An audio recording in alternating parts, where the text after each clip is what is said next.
My parents said, "Your sister's family comes first. You're always last." I answered, "Good to know." So I separate money, separate plans. Then a family emergency hit them. They expected me to pay. Bit what happened next. Left them frozen. I didn't know how clearly my family had ranked me until my mother said it out loud at dinner. Not angry, not emotional, just calm. "Your sister's family always comes first. You're always last." My dad nodded like it was basic math. My sister smirked into her wine. I didn't cry. I didn't argue. I just said, "Good to know." Because something snapped in that moment. Not my heart, my loyalty. Before I tell you what I did next, take a second to hit like, subscribe, and comment where you're listening from. And tell me, have you ever realized you were last in your own family? My name is Mia, and for most of my life, I learned my place without anyone ever sitting me down to explain it. No speeches, no rules posted on the fridge, just patterns, quiet ones, the kind you only recognize after they've shaped you. I grew up in a house in Denver that looked ordinary from the outside. Trim lawn, neutral paint, family photos by the front door. But if you stood still long enough inside that house, you could feel how attention moved, how it flowed quickly toward one person, and how it slowed, thinned out before it ever reached me. My sister had a gravity I didn't. Conversations bent toward her. Plans were made around her schedule. When something went wrong, people rushed. When something went right, they celebrated loudly. I learned early that my role was different. I was the one who didn't need much. The one who could handle it. The one everyone described as strong, like it was a compliment instead of a warning. I didn't grow up unloved. That's the complicated part. I was loved in theory, in reassurance, in phrases like, "You'll be fine and you're so independent." Love that sounded generous but came with an unspoken condition. Don't ask for more. Don't take up space. Don't need us the way she does. I noticed it in small moments. Birthday mornings where my cake came from the grocery store on the way home while hers was ordered weeks ahead. Family trips where my suitcase stayed in the closet because I was better off saving for school. Graduation days where I took photos for everyone else and stood off to the side holding jackets, watching milestones happen without me in the frame. When I left for community college, no one cried at the airport. There wasn't an airport, actually, just a quick hug in the driveway and a reminder to call when I got there. I paid my own way, worked extra shifts, learned how to stretch money and time because I had to. And every time I succeeded, it quietly reinforced the story my parents told themselves. "See, she's fine. She doesn't need us." Years later, when I moved to Seattle for work, the pattern didn't change. Phone calls were brief. Updates about my life were acknowledged, then redirected. "How's work?" "That's good. Did you hear what your sister's dealing with right now?" I became fluent in listening in, being supportive, and staying calm while my own life unfolded off to the side. By the time of that dinner, the one where my mother finally said the words out loud, I already knew where I stood. What shocked me wasn't the ranking. It was how comfortable they were saying it, as if it had always been obvious, as if I had agreed, and maybe in some quiet way I had. After that dinner, nothing changed on the surface, and that was the point. My parents didn't call to check in. My sister didn't apologize. Life continued smooth and uninterrupted, as if they hadn't just said the quiet part out loud. But something had shifted in me. The requests kept coming just like before. A text from my mom asking if I could watch the kids just for a few hours. A casual mention of bills piling up said lightly like a weather update. My sister forwarding a message about a payment that accidentally bounced followed by a laughing emoji. No one asked directly. They never had to. The assumption was enough. I noticed how automatic my old responses had been. "Of course, no problem. I'll figure it out." This time, I didn't answer right away. At first, it felt wrong.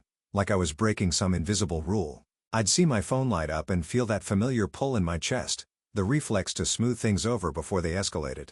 Instead, I let the phone sit on the counter. I finished my coffee. I went to work. I lived my day. And nothing exploded. That realization was unsettling. The world didn't collapse because I didn't step in immediately. No emergencies, no disasters, just silence. Followed later by a second message, then a third, more pointed one. "Are you okay? You've been quiet." I was quiet because I was paying attention. I started looking at my own life with the same clarity I brought to my work, my finances, my schedule, my energy. I realized how much of it had been quietly allocated to everyone else. Money that drifted out in small, regular amounts. Time I kept flexible just in case. Plans I never fully committed to because someone might need me. So, I began separating things, not dramatically, not with announcements, just practically. I moved money into accounts that were mine alone. I canceled shared access. I stopped covering small payments that had never been discussed, only expected. When my sister asked if I could spot her for now, I replied with a simple, "I can't." No explanation, no apology. The reaction was immediate. My mom called, her voice tight with concern that felt more like confusion. Is everything okay? You seem distant. I told her the truth. I'm just busy. She paused as if waiting for the rest of the sentence. When it didn't come, she filled the space herself. You know your sister's under a lot of pressure right now. I did know. I had always known. What I was realizing was that knowing didn't make it my responsibility. That was the turning point. Not a fight, not a dramatic declaration, just the moment I understood that being the strong one had become a convenient excuse for everyone else to stop carrying their share. I didn't know then how soon they would really test that boundary, but I was about to find out. The call came on a weekday afternoon right as I was finishing a meeting. I could hear it before anyone said a word. That edge in my mom's voice, tight, rushed, the sound of someone trying to stay calm while standing on unstable ground. We need to talk, she said. Can you come by this weekend? She didn't explain. She didn't have to. By then, I'd learned the language. When my family used urgency without details, it meant something had gone wrong. Something expensive. When I arrived in Denver, the house felt heavier than I remembered. The air stale. The living room table buried under stacks of envelopes and loose papers, bills, notices, printouts that looked official enough to be frightening. My sister sat rigid on the couch, arms crossed, eyes fixed on the floor. My dad avoided my gaze entirely. They didn't ask how I was. No one ever does in moments like that. My mom started talking fast words, tumbling over each other. A business decision that didn't pan out, payments that had been delayed, a few contracts signed with optimism and very little margin for error. She kept using the word temporary, like repeating it might make it true. I listened without interrupting, my hands folded neatly in my lap, the way I always had. Then came the pause, the collective inhale, the moment they all looked at me. Well, my dad said, finally clearing his throat, you're in a stable place. You don't have kids. You can handle this better than most. There it was, the assumption, the expectation dressed up as logic. They didn't say the words outright, but they didn't need to. They expected me to cover the gap, to smooth the crisis, to make the numbers work the way I always had. My sister glanced up at me. Then, fear flickering across her face before settling into something else. Relief, as if the solution had just walked through the door. I didn't answer right away. Instead, I asked a question. What's the plan if I don't? The room went quiet. Too quiet. My mom looked hurt. My dad looked confused. My sister looked panicked. It was like I had spoken in a language they didn't recognize. Not helping had never been part of the equation. I need time, I said calmly. To understand everything. They nodded too quickly. Grateful. Certain. They assumed time meant I was calculating how much I could give. Not whether I would. That night, back in my childhood bedroom, I stared at the ceiling and felt something settle inside me. A resolve that didn't come from anger, but from clarity. The next morning, I made 2 appointments. One with my therapist, one with a legal advisor. If I was going to step into this mess, it wouldn't be as the family's safety net. It would be on my terms. When I came back the following weekend, I didn't arrive with answers. I arrived with clarity. The house looked the same as it always had. But the energy inside it felt different, tighter, desperate, the kind of quiet that comes from people waiting to be rescued. Papers were still spread across the table, now more organized, stacked into piles, like someone had tried to make chaos look manageable. Bills here, payments there, a few contracts clipped together, corners bent from nervous handling. My parents were already seated. My sister sat beside them, her husband hovering near the doorway like he wasn't sure if he was welcome in the room where the damage had been assessed. No one smiled when I walked in. No one offered coffee. My mom broke the silence first. "We're really glad you came," she said, hands folded tightly in her lap. Her voice carried that brittle softness I knew well, the tone she used when she needed something but didn't want to say it out loud. I sat down slowly and placed my bag at my feet. "Let's talk," I said. My dad cleared his throat and launched into an explanation I'd already heard. The downturn, the delays, the bad timing. He spoke like a man presenting a case he'd rehearsed all week, hoping confidence might replace accountability. My sister nodded along, eyes glossy, occasionally adding a detail about stress or the kids or how none of this was supposed to happen. Eventually, the words ran out. That's when my mom leaned forward. "We just need help getting through this part," she said. "Once things stabilize." "How much?" I asked. She blinked. My dad hesitated. My sister inhaled sharply then answered for them. A number rounded heavy, spoken carefully as if the way she said it might make it sound smaller. And after that I asked, "What's the plan?" My dad frowned. "What do you mean?" I said evenly. "What changes? So this doesn't happen again." The question landed wrong. My mom's expression tightened. "Mia, this isn't the time to interrogate us?" I nodded slowly. "Then it's not the time for me to write a check." The room shifted. My sister sat up straighter.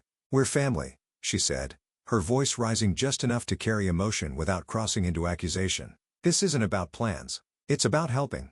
"Helping who?" I asked. She looked at me like the answer was obvious. "Us." I glanced around the room. "And who's helping me?" No one spoke. My dad leaned forward, elbows on his knees. "You're in a different position," he said. "You don't have the same responsibilities. You're single. You're stable. You can afford to step in."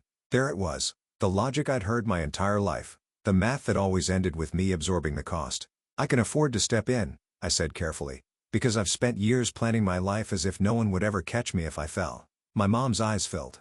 "We didn't know you felt like that." I met her gaze. "You did. You just didn't think it mattered." The room went quiet again, but this time it wasn't confusion. It was discomfort. I reached into my bag and pulled out a folder, sliding it onto the table between us. The movement was slow, deliberate. Every eye followed it. "This is what I'm willing to do," I said. "And this is how." My dad opened the folder first, his eyebrows knit together as he scanned the first page, then the next. My mom leaned over his shoulder. My sister craned her neck, her face draining of color. "This is a loan," my dad said flatly. "Yes," I replied with clear terms. My sister shook her head. "Why are there conditions?" "Because this isn't an emergency donation," I said. "It's structured help." My mom's voice trembled. "You don't trust us." "I trust patterns," I said quietly. "And this pattern has been in place my entire life." The conditions weren't cruel. They weren't punitive. They were practical. Assets had to be sold before any money changed hands. Spending had to be documented. No new financial commitments without proof of sustainability. Family therapy not as a suggestion but as a requirement. And a written agreement that my name, my credit, and my future would never again be assumed as backup. My dad pushed the folder away from him. "This is cold," he said. "This is how banks treat people." I nodded. "Then treat me like a bank, because when you needed emotional support, I was family. When you needed money, I was infrastructure." My sister's eyes filled with tears. "So you're punishing us now?" I shook my head. "I'm stopping the punishment of me." She looked at our parents, then back at me. "If you don't help us, we lose everything." I held her gaze. "If I help without boundaries, I lose everything I've built." The words hung between us, heavy and undeniable. My mom reached for my hand, then hesitated as if unsure whether she still had the right. "We never meant to make you feel last." I gently pulled my hand back. "But you did. And you said it out loud." No one argued with that. My dad stared at the paperwork, jaw tight. "So this is it," he said. "Sign or sink." "No," I corrected him. "This is grow or repeat." Time stretched. Minutes passed. My sister wiped her cheeks, her husband pacing behind her. My parents whispered to each other in low, frantic tones. For the first time in my life, I wasn't feeling the silence. I wasn't offering solutions or softening edges. I waited. Finally, my dad looked up. "We need time." I nodded. "You have 24 hours. My sister's head snapped up. That's it, I said, standing. "Tomorrow, I'll come back. Either we move forward with this or we don't move forward at all." As I walked toward the door, my mom called my name. "If we say no," she asked, voice breaking, "are you walking away?" I paused, my hand on the doorknob. "I'm not walking away from you," I said. "I'm walking toward myself." The next day, when I returned, the papers were signed. No speeches, no apologies wrapped in excuses, just shaky signatures and tired faces. The relief in the room was real, but so was the loss. Something had shifted permanently. As I gathered my things to leave, my sister looked at me differently than she ever had before. Not with superiority, not with expectation, with uncertainty. And for the first time, that wasn't my problem to fix. The fallout didn't arrive all at once. It came in quiet steps, each one heavier than the last. The first change was practical. Assets were listed, subscriptions were canceled, expenses were tracked instead of ignored. The numbers stopped being abstract and started becoming limits. My parents downsized their expectations before they downsized anything else. And that alone shifted the tone of every conversation. Family therapy began a few weeks later, awkward at first, defensive. My dad spoke in careful sentences like he was afraid of saying the wrong thing. My mom cried more than she talked. My sister sat stiffly, arms crossed, as if accountability were a language she'd never been taught. I listened more than I spoke, not because I had nothing to say, but because I no longer needed to convince anyone of my reality. The truth had already been written down, signed, and agreed to. Something unexpected happened over time. The panic faded, the urgency softened. Without me quietly absorbing the consequences, everyone else had to carry their share. My sister learned how to sit with discomfort instead of handing it off. My parents stopped using phrases like "we'll figure it out" when they really meant "me a will." The relationship didn't heal in a dramatic way. There were no movie moments, no sudden transformation. But there was space. Space where guilt used to live. Space where obligation had once pressed down on my chest. Back in Seattle, my life felt steadier. Lighter. I focused on my work. I slept better. I stopped bracing myself every time my phone buzzed. When my mom called, it was to ask how I was, not what I could do. When my sister texted, it wasn't followed by a request. The biggest change wasn't theirs though. It was mine. I no longer felt responsible for maintaining the illusion that everything was fine. I didn't rush to prove my worth by fixing problems that weren't mine. I learned that boundaries don't erase love. They define where it can exist without destroying you. One evening, sitting alone in my apartment, I realized something simple and profound. For the first time in my life, I wasn't waiting to be chosen. I had already chosen myself. And that made all the difference. For a long time, I thought being last in my family meant I needed to try harder, give more, stay quieter. I was wrong. Being last was never a position to fight for. It was a sign to step out of the line entirely and build a life where my value didn't depend on sacrifice. If this story felt uncomfortably familiar, I want you to know you're not alone. Share your thoughts in the comments. Tell me where you're listening from. And if stories like this help you breathe a little easier, hit subscribe so you don't miss the next.